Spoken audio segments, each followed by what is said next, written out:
Lenny avoided the bait. He had sensed his advantage. If you don't want me, you only just got to say so, and I'll go off in those hills right there, right up in those hills and live by myself. And I won't get no mice stole from me. George said, I want you to stay with me, Lenny. Jesus Christ. Somebody'd shoot you for a coyote if you was by yourself. No, you stay with me. Your Aunt Clara wouldn't like you running off by yourself, even if she is dead. Lenny spoke craftily. Tell me, like you done before.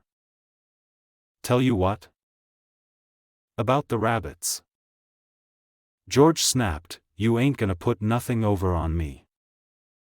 Lenny pleads, come on, George. Tell me. Please, George. Like you done before. You get a kick out of that, don't you? Alright, I'll tell you, and then we'll eat our supper. George's voice became deeper. He repeated his words rhythmically as though he had said them many times before. Guys like us, that work on ranches, are the loneliest guys in the world. They got no family. They don't belong no place. They come to a ranch and work up a stake, and then they go into town and blow their stake, and the first thing you know they're poundin' their tail on some other ranch. They ain't got nothing to look ahead to. Lenny was delighted. That's it, that's it.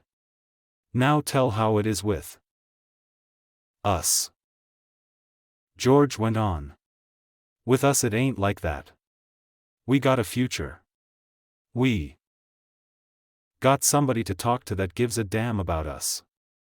We don't have to sit in no bar room blowin' our jack just because we got no place else to go. If them other guys gets in jail, they can rot for all anybody gives a damn. But not us. Lenny broke in. But not us. And why? Because I got you to look after me, and you got me to look after you, and that's why. He laughed delightedly.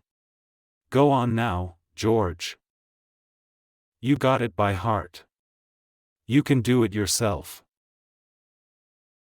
No, you. I forget some of the things. Tell about how it's gonna be. Okay, someday, we're gonna get the jack together and we're gonna have a little house and a couple of acres and a cow and some pigs and dash. And live off the fat of the lawn, Lenny shouted. And have rabbits. Go on, George. Tell about what we're gonna have in the garden. And about the rabbits in the cages, and about the rain in the winter and the stove, and how thick the cream is in the milk like you can hardly cut it. Tell about that, George. Why'n't you do it yourself? You know all of it. No, you tell it. It ain't the same if I tell it. Go on, George. How I get to tend the rabbits? Well, said George, we'll have a big vegetable patch and a rabbit hutch and chickens.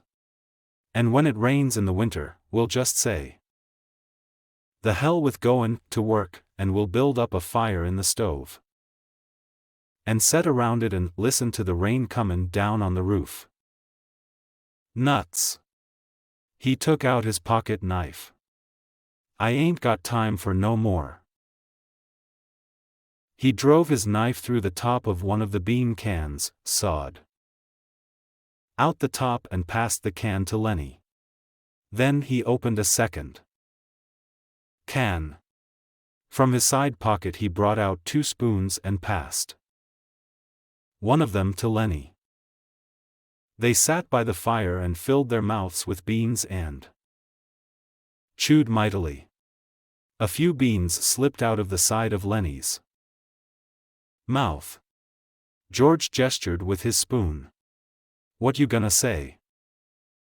Tomorrow when the boss asks you questions?" Lenny stopped chewing and swallowed. His face was concentrated. I ain't gonna say a word." "Good boy. That's fine, Lenny. Maybe you're gettin' better. When we get the Kupla acres, I can let you tend the rabbits all right. Specially if you remember as good as that." Lenny choked with pride. "I can remember," he said. George motioned with his spoon again. "Look, Lenny. I want you to look around here. You can remember this place, can't you? The ranch is about a quarter mile up that way. Just follow the river." "Sure," said Lenny. "I can remember this. D'n't I remember about not gonna say a word? Course you did. Well, look Lenny, if you just happen to get in trouble like you always done before, I want you to come right here and hide in the brush." "Hide in the brush," said Lenny slowly. "Hide in the brush till I come for you. Can you remember that?" "Sure I can, George. Hide in the brush till you come. But you ain't gonna get in no trouble, because if you do, I won't let you tend the rabbits." He threw his empty bean can off into the brush. "I won't get in no trouble, George. I ain't gonna say a word. Okay, bring your bindle over here by the fire. It's gonna be nice sleepin' here. Lookin' up, and the leaves don't build up no more. Fire. We'll let her die down." They made their beds on the sand, and as the blaze dropped from the fire, the sphere of light grew smaller, the curling branches disappeared and only a faint glimmer showed where the tree trunks were. From the darkness Lenny called, "George, you asleep?" "No. What do you want?" "Let's have different color rabbits, George." "Sure we will," George said sleepily. "Red and blue and green rabbits, Lenny. Millions of them. Furry ones, George, like I seen in the fair in Sacramento." "Sure, furry ones.